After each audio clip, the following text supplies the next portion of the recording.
The second you beg someone to stay, you become invisible to them. Not because you don't matter, but because you've made your worth conditional on their validation. And no one, not even the kindest soul, can truly desire what is offered with desperation. This isn't romance. It's erosion. We've been taught to fight for love, to prove we care, to hold on when it hurts. But there's a fine line between commitment and self-erasure. And most people don't know when they've crossed it. They confuse effort with begging. They confuse love with permission to be broken again and again. But Stoic philosophy draws the line sharply. The moment you place your dignity beneath someone's approval, you've already lost, not just them, but yourself. That's what this video is about. Not just why begging for love fails, but why it destroys you. Slowly, quietly, completely. Because begging doesn't create closeness. It creates imbalance. It creates pity. It creates emotional debt. And nothing kills attraction faster than the smell of emotional debt. You start just wanting reassurance. Do you still love me?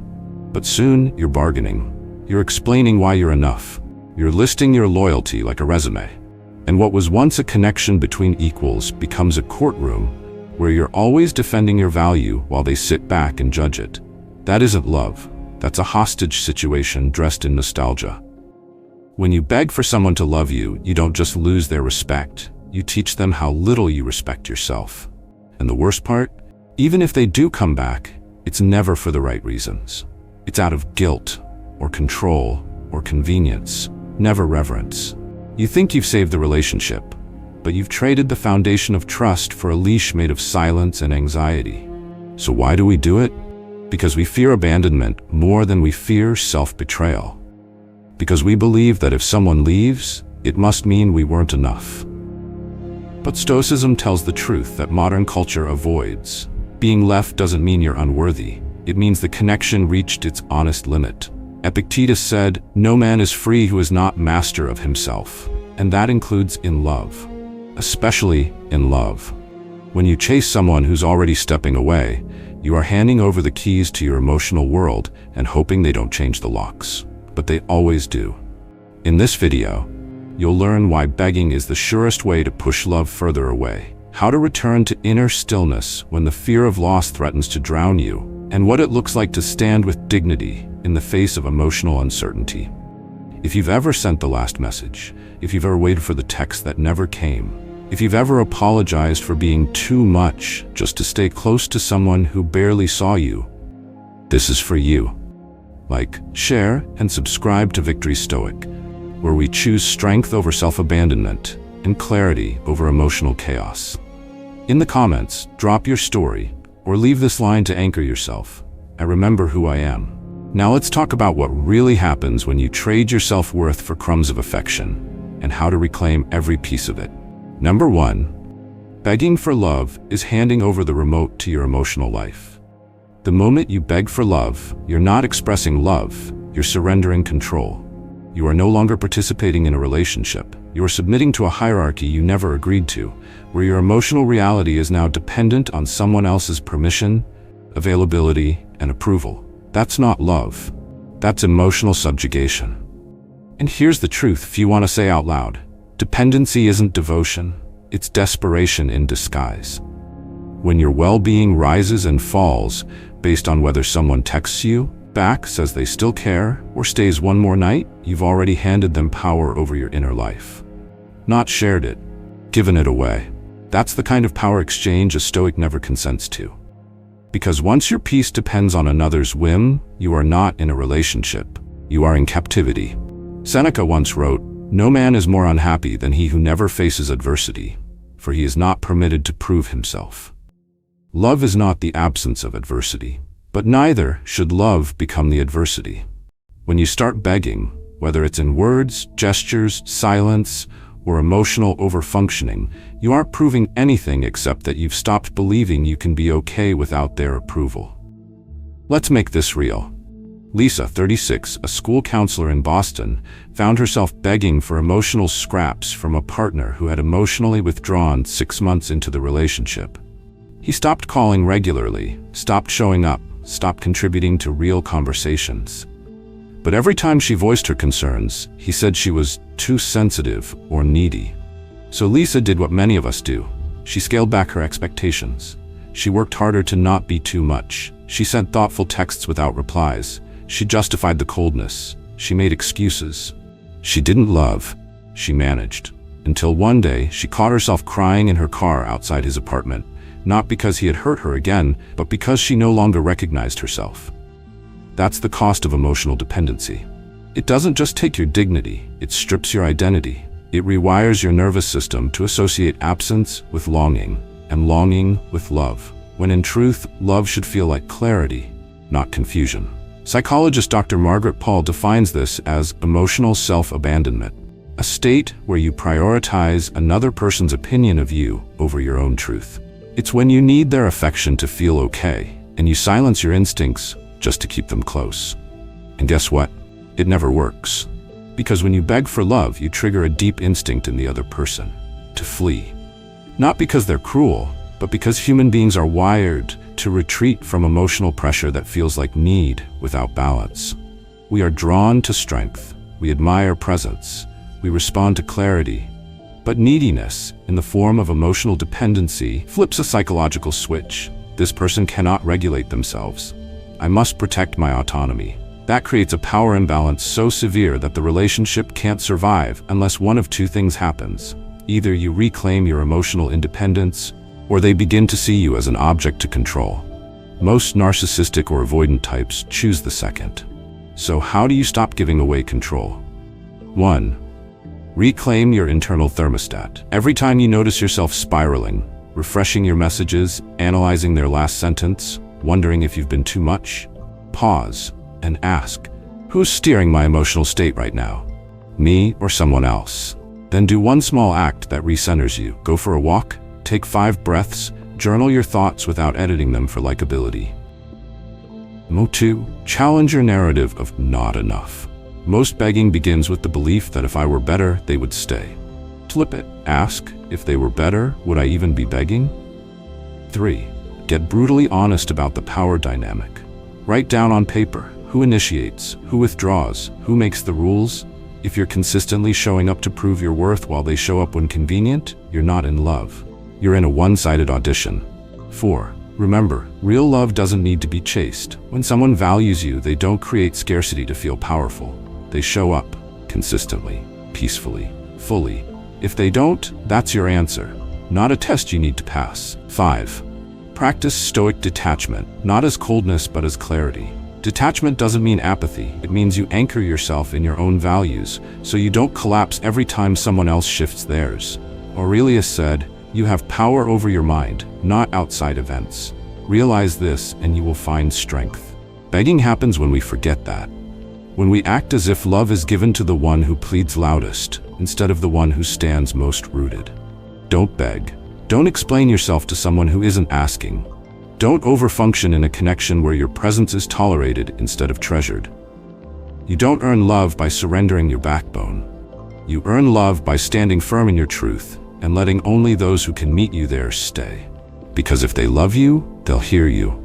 And if they don't, no amount of begging will change a heart that only responds to power, not presence.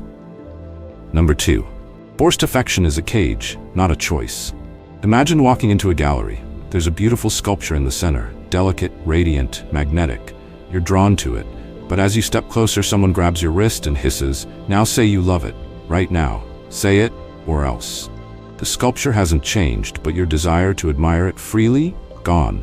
That's what begging for love does. It turns affection into obligation, and obligation kills desire. You may think your pleading proves how much you care, but what the other person hears, on a deeper, psychological level, is this: I don't trust that you'd choose me unless I cornered you.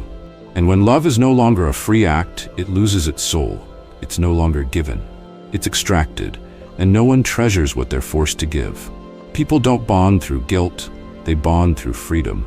Real love can only survive where there's room to walk away and choose not to. That's the paradox. The moment you demand connection, you fracture it. This truth played out in Derek's life, a 39-year-old chef from New Orleans. His partner Jamie had started to emotionally drift. More silence, fewer laughs, long stretches of scrolling in bed. Derek, terrified of losing what they'd built, began pressing for reassurance. Do you still love me?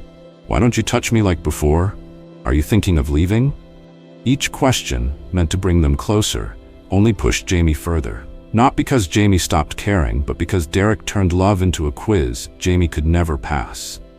Eventually, Jamie confessed, I feel like I'm being interrogated for loving you wrong. And just like that, the quiet affection that had once been easy, touching hands at dinner, gentle check-ins, shared songs, felt monitored, measured, strained. Psychologist Dr. Harriet Lerner explains this dynamic in her work on relational anxiety. The more we try to pull closeness out of someone, the more we increase their need for distance. Not because they don't care, but because the energy becomes about performance, not presence.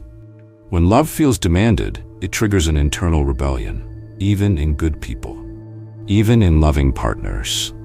Because affection must feel like a gift freely offered, not a tax extracted. And what about Stoic thought? The Roman philosopher Musonius Rufus said, "He who gives because he must does not give at all." He was talking about virtue, generosity, and action. But love is no different. You cannot force someone to feel and still believe it's real. So what happens inside the mind of the one being begged? They don't feel pity. They feel pressure. And pressure changes the atmosphere. Where once there was mutuality, now there's imbalance. One person is reaching, the other is resisting. The roles are no longer equal. And from inequality, resentment begins to grow. It's like watering a flower by pouring from a fire hose. Your intention might be good, but the force destroys the thing you're trying to nourish. So how do you shift this? 1. Reframe love as invitation, not extraction. Instead of saying, "Why don't you love me like before?" ask, "What's something you miss about us?" Or how can we reconnect without pressure? Give space to explore, not defend. 2. Don't chase proof. Love is not proven by constant performance. It's shown in patterns, in consistency, in peace. If you find yourself testing them, pause. Ask, am I seeking connection or just trying to calm my anxiety? 3. Practice emotional non-attachment. Let love flow when it's ready. That doesn't mean you become cold. It means you stay grounded enough to let someone come to you on their own terms. If they don't, it was never love, just a role you cast them in. 4. Track your language. Anytime you say you should, why don't you? Or you never. Stop. These phrases frame love as duty. Replace them with curiosity. Can I share what I'm needing right now? Or would it feel good to reconnect tonight? Shift from demands to dialogue. 5. Redirect energy into your own emotional ecosystem. Pour into your own growth, your friendships, your sleep, your body, your clarity. Nothing draws authentic love back like the sight of someone who respects themselves too much to beg. Begging flips the script. You stop being the person someone once chose and become the person they feel trapped by. That shift is silent, but deadly. Aurelius wrote, "The tranquility that comes when you stop needing anything from others is the only real power." That's what we're after. Not emotional detachment, but emotional stability. So you're not at the mercy of someone else's temperature. Because the truth is brutal but liberating. You cannot demand love and still call it love. Once you do, it becomes performance, transaction, obligation, and no one craves what they feel coerced to offer. So next time you're tempted to press, to push, to plead, pause. Ask yourself, do I want their words or do I want their will? If it's not freely given, it was never yours. Let go of the fire hose. Return to the quiet invitation. Build the space where love can breathe, and if it doesn't return, then you've protected your dignity from a slow and silent erosion. And that in itself is a form of love worth keeping. Number 3. Fear of abandonment blinds you to what you deserve. You don't see clearly when you're afraid of being left. You see through fog. Every red flag looks negotiable. Every insult becomes a misunderstanding. Every gut instinct that tells you this isn't right gets pushed aside by the louder fear screaming, "But what if they go?" That fear doesn't just make you vulnerable, it makes you complicit, not in abuse, but in your own erosion. The Stoics understood this long before modern psychology had a name for it. Epictetus wrote, "What upsets people is not things themselves, but their judgments about these things." And fear, especially the fear of abandonment, is a judgment. It tells you that being alone is worse than being disrespected. That solitude is more terrifying than slow emotional starvation. And once that belief is installed, you stop protecting yourself and start negotiating against your own worth. This is the mindset of someone who knows something is wrong, but stays anyway, just in case things get better. Just in case the version of the person you once knew comes back. Just in case your loyalty is finally noticed, rewarded, held. But let's tell the truth. When you fear abandonment, you don't seek love, you seek reassurance. And reassurance is a poor substitute for real intimacy. Melanie, 41, a social worker from Portland, stayed in a 6-year relationship where she was constantly belittled, ignored, and guilt-tripped. Why? Because she remembered the first 6 months where everything was perfect. And because every time she tried to leave, he said just enough to make her question herself. You're overreacting. You're too sensitive. You won't find someone who gets you like I do. She believed it, not because it sounded true, but because her fear of starting over was louder than the discomfort she lived with daily. What she didn't realize was this: the fear of abandonment had replaced her standards with survival instincts. She wasn't thriving. She was staying alive in a place that made her slowly disappear. Psychologists describe this pattern as trauma bonding, where periods of neglect or mistreatment are interrupted by short bursts of validation, creating a cycle that mirrors addiction. It's not love that keeps you in it, it's fear. Fear of loss, fear of being alone, fear that maybe this is the best you'll get. But a Stoic doesn't negotiate with fear, they sit with it. They ask, is this thought true, or is it just familiar? They understand that discomfort in the short term is the price of clarity in the long term. So how do you break this cycle? 1. Name the fear. Say it aloud. I'm afraid if I leave, I'll be alone forever. Now challenge it. Is that a fact? Or is it a story you've told yourself to justify staying small? 2. Track your compromise threshold. Make a list of things you once said you'd never accept in a relationship. Are you now tolerating them? If yes, that's not love growing, it's your boundaries shrinking. 3. Practice controlled separation. Take 24 to 48 hours to not text, not explain, not chase. Just be. Let your nervous system feel the truth.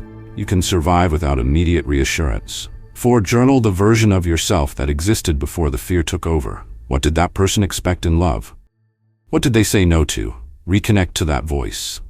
5. Repeat this Stoic affirmation. I do not fear the absence of others. I fear losing myself in the presence of the wrong one. Write it. Say it. Live it. Because the real threat is not abandonment. The real threat is remaining in relationships where you're only valued for how quiet you can keep your needs. Let them leave if they must. Let the silence come. Let the room feel big again without their presence filling it. Because on the other side of that fear isn't loneliness. It's sovereignty. And once you taste the clarity of loving yourself more than someone's inconsistent affection, you'll never beg again. Not because you're hardened, but because you finally remember what it means to see clearly, even in the dark. Number 4. You're chasing the image of love, not the person in front of you. When you beg for love, you're not pleading with the real person anymore. You're pleading with the idea of them, the version your heart designed, not the version who's actually standing there, avoiding your eyes, withholding affection, forgetting your value. Begging warps perception. It makes fantasy feel safer than truth. Because if you accept who they really are, distant, inconsistent, careless, then you have to confront what that means, that maybe they're not your person. Maybe they never were. So instead, you hold tighter to the illusion. You say, they're just going through something. You say, they're still that sweet version I met in the beginning. It's just buried. You say, if I love them harder, they'll come back. But what you're really doing is this, editing reality to avoid heartbreak. We all do it. Especially when we've invested time, memories, pieces of ourselves. Letting go feels like failure. So we double down, we romanticize crumbs, we justify absence, we turn a pattern of neglect into a temporary phase. And somewhere in that process, we lose sight of what's real. Devin, 35, from Scottsdale, spent 2 years in a long-distance relationship with someone who consistently canceled plans, dodged emotional conversations, and only reached out when lonely. His friends said it didn't look like love. But Devin held on to the good moments. The road trip they took early on, the way she once said, "You're my home." That's what kept him begging. Not her current behavior, but but the echo of who he thought she was. And that echo is loud. It's intoxicating. It makes you defend someone who no longer exists, or worse, someone who never did. Stoic wisdom cuts through that fog. Marcus Aurelius warned, "You must understand what you're clinging to. Is it a corpse or a living thing?" That sounds harsh, but it's necessary. When you beg for love, you rarely see who's in front of you. You see a projection, a ghost, a hope with a face. This kind of blindness isn't love. It's emotional projection. It's taking your own longing, wrapping it in someone's image, and convincing yourself it's mutual. And here's the heartbreak within the heartbreak. The longer you cling to who you want them to be, the more invisible you become to who you are now. Someone bending, shrinking, forgetting, tolerating. So what's the shift? It isn't about cutting them off overnight, it's about removing the filter. Looking again, without the story. Asking yourself, are they showing up now? Are they still curious about me today? If I met them for the first time this week, would I even want them? Because love that requires constant reinterpretation is not clarity. It's delusion dressed up as loyalty. And the person you're begging, they may feel the weight of your longing, but they don't feel chosen. They feel pressured. Because nobody wants to be loved for who they used to be, or for who you wish they were. Begging doesn't bind hearts, it blurs reality. And the danger of chasing a dream is that you miss the moment it turns into a trap. Number 5. Real love is born from freedom, not guilt, not pity. There's a reason why the most enduring poetry about love never speaks of pity. Rumi didn't write odes to obligation. Pablo Neruda didn't whisper sonnets to guilt. When great poets speak of love, they speak of something weightless, electric, terrifying in its freedom, not heavy with debt or soaked in emotional pressure. Because real love in its purest form is a choice made freely, or it isn't love at all. And yet, how many of us have begged to be loved out of pity? How many have hoped that our suffering would earn us affection? How many have mistaken someone staying out of guilt for someone staying out of devotion?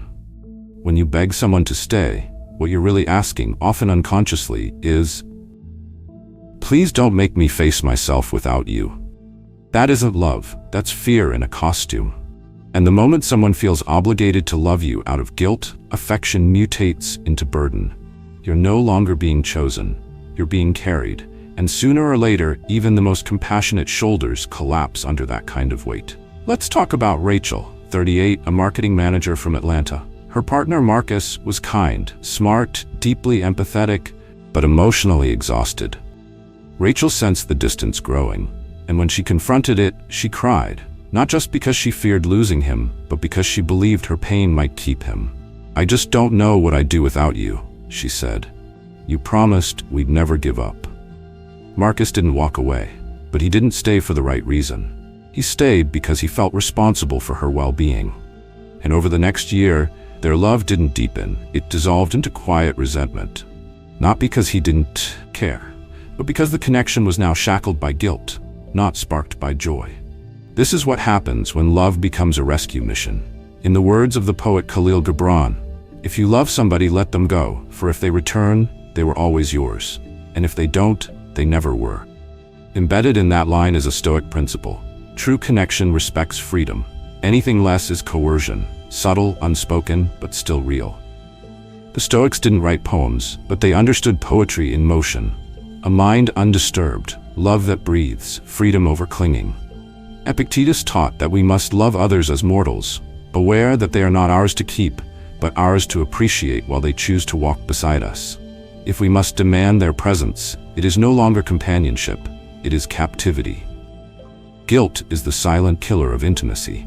It makes someone hold your hand not because they want to, but because they're afraid of who you'll become if they let go.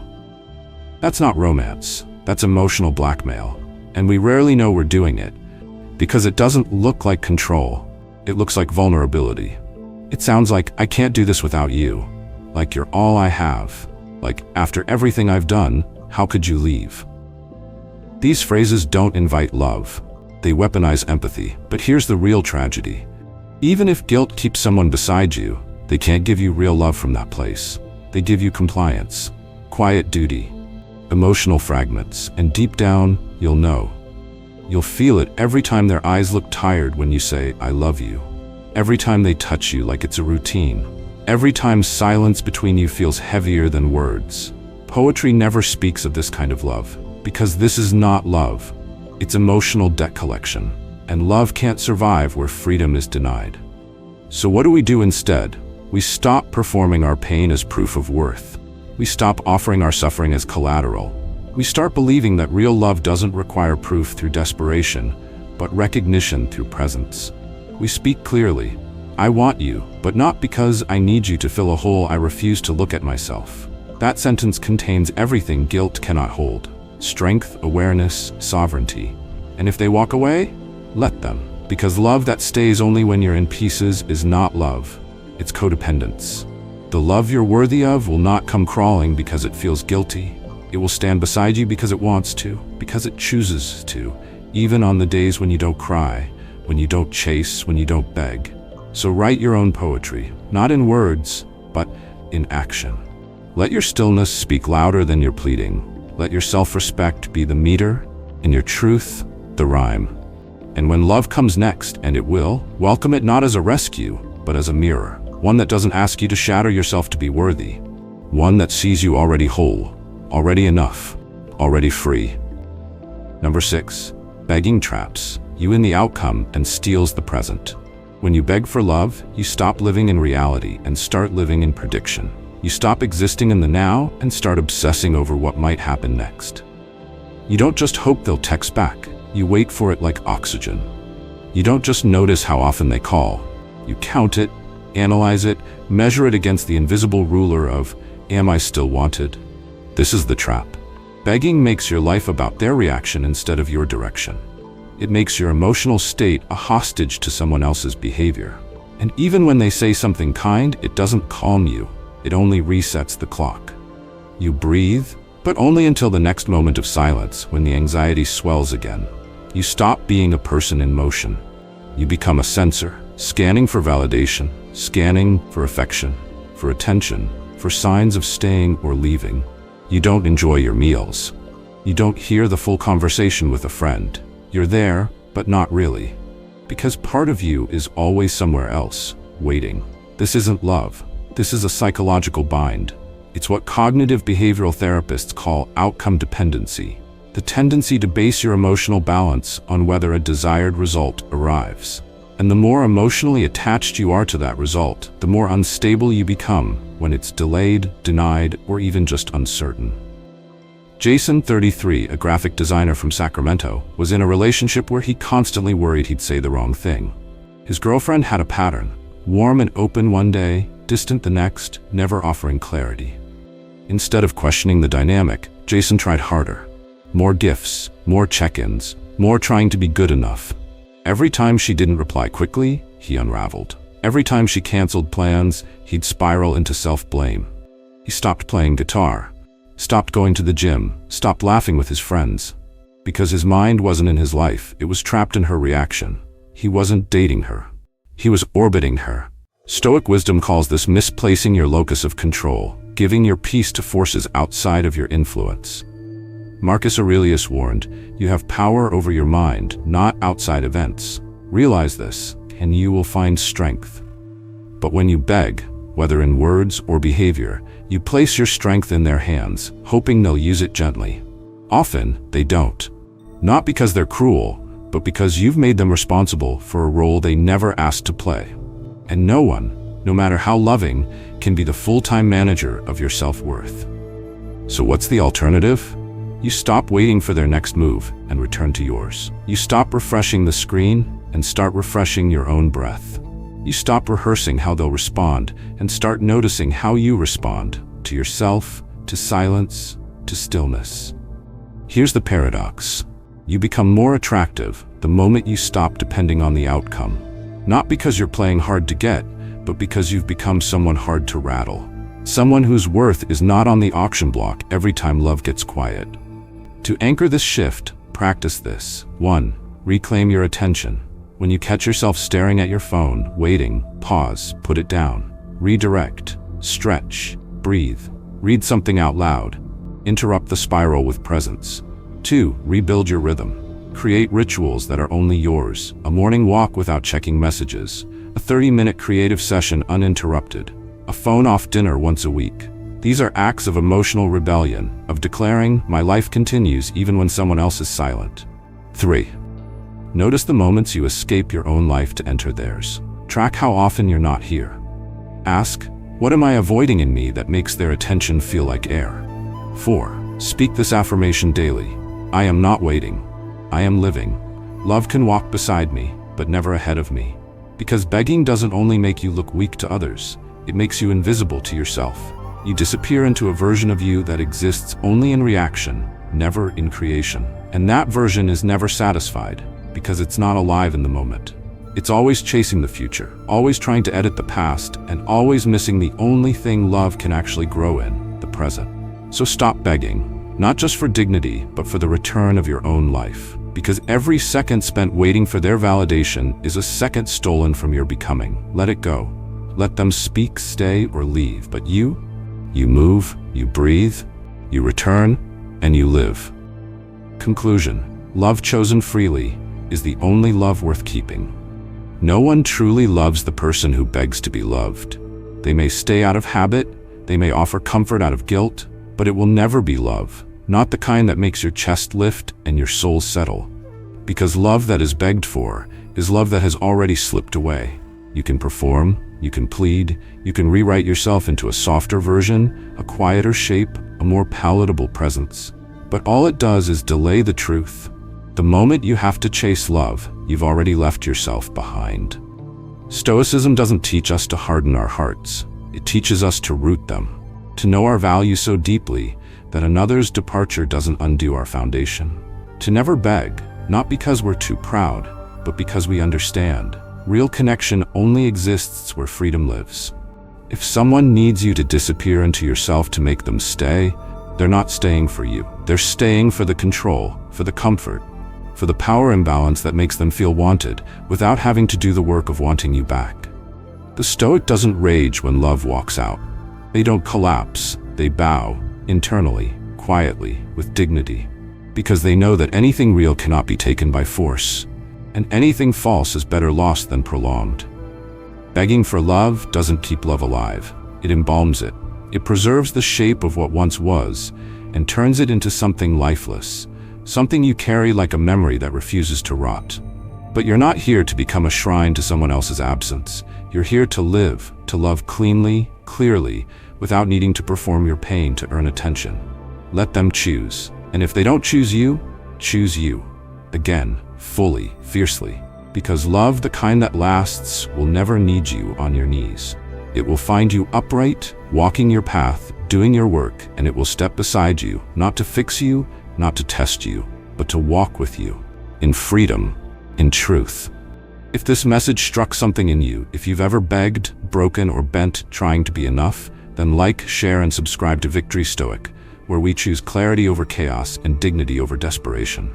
In the comments, share your story, or anchor yourself with this: I will never beg for what I was born worthy of. Thank you for watching. Thank you for staying.